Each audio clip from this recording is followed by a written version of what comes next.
ଜୟ ଜଗନ୍ନାଥ ବନ୍ଧୁଗଣ। ଆଜି ହେଉଛି 19 ତାରିଖ ବୁଧବାର। ଚାଲନ୍ତୁ କିଛି ନୀତିବାଣୀ ଉପରେ ନଜର ପକାଇବା। କାରଣ ଏମିତି ଦୈନନ୍ଦିନ ଜୀବନରେ ମଣିଷ ଏତେ ବ୍ୟସ୍ତ ରହିଯାଏ, ବ୍ୟସ୍ତବହୁଳ ଜୀବନରେ କିଛି ବି ଭୁଲ କରିବା ପୂର୍ବରୁ ସେ ବି ଜାଣିପାରେ ନାହିଁ। କାରଣ ବ୍ୟସ୍ତବହୁଳ ଜୀବନ କିଛି ବି ତ ହୋଇପାରେ। ଚାଲନ୍ତୁ, ଆପଣଙ୍କୁ ଯଦି ମୋ ନୀତିବାଣୀ ଭଲ ଲାଗିବ ଦୟାକରି ଲାଇକ୍ କମେଣ୍ଟ ସେୟାର ନିଶ୍ଚିନ୍ତ କରିବେ। ଚାଲନ୍ତୁ ନୀତିବାଣୀ ଉପରେ ନଜର ପକାଇବା।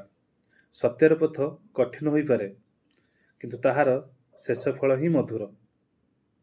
ନମ୍ବର 2, ମିଠା କଥା କହିବାକୁ ଧନ ଲାଗେ ନାହିଁ, କିନ୍ତୁ ମନୁଷ୍ୟର ହୃଦୟ ଜିତି ନିଏ।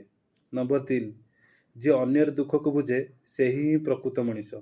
ନମ୍ବର 4, ଅହଙ୍କାରୀ ମଣିଷକୁ ଉଚ୍ଚ କରେ ନାହିଁ, ବିନୟ ହିଁ ମନୁଷ୍ୟର ପ୍ରକୃତ ଅଳଙ୍କାର।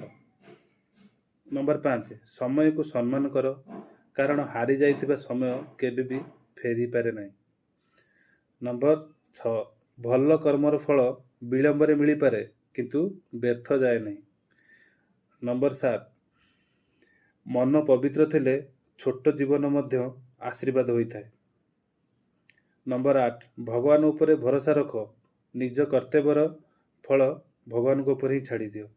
ଦେଖିବ ନିଜ ଜୀବନ ବହୁତ ସୁନ୍ଦରମୟ ହେଇଯିବ। କିନ୍ତୁ ଆଗକୁ ବଢ଼ିବାର ଗୋଟେ ଛୋଟ ପ୍ରୟାସ। ଯଦି ମୋ ନୀତିବାଣୀ ଆପଣଙ୍କୁ ଭଲ ଲାଗିଥିବ ଦୟାକରି ଲାଇକ୍ କମେଣ୍ଟ ନିଶ୍ଚିନ୍ତ କରିବେ। ରହିଲି, ଜୟ ଜଗନ୍ନାଥ। ପୁଣି ଦେଖା ହେବ ନେକ୍ସଟ ଭିଡ଼ିଓରେ।